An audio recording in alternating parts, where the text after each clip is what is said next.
IFM News. IFM News. IFM News. Lokal.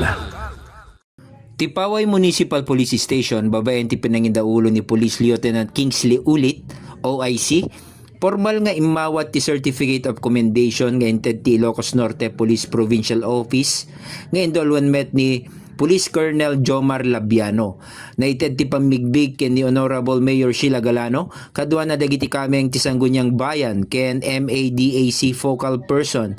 Kas pa nang bigbig iti pannakarate iti paway, a highly functional iti 2026 Anti-Drug Abuse Council performance audit. Dahito ang nagapuanan ket nang ipakita iti diagkupa sa panagkumit na tibkera pa nagtitinulong ken pa nagkakadwa iti local government unit, iti Paway Municipal Police Station, partner agencies ken dagiti masiknan iti komunidad, iti panangipaduras iti comprehensive, sustainable ken community-based approach iti pananglaped iti droga. Panakapatungpal tilinteg, rehabilitasyon, ken panakaammo iti publiko.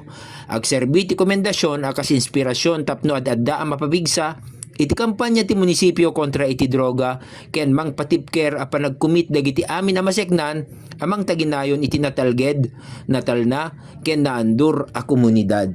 Para iti IFM News, Idol Glenn Batuyong, Tatak IFM. IFM News. IFM News. IFM News.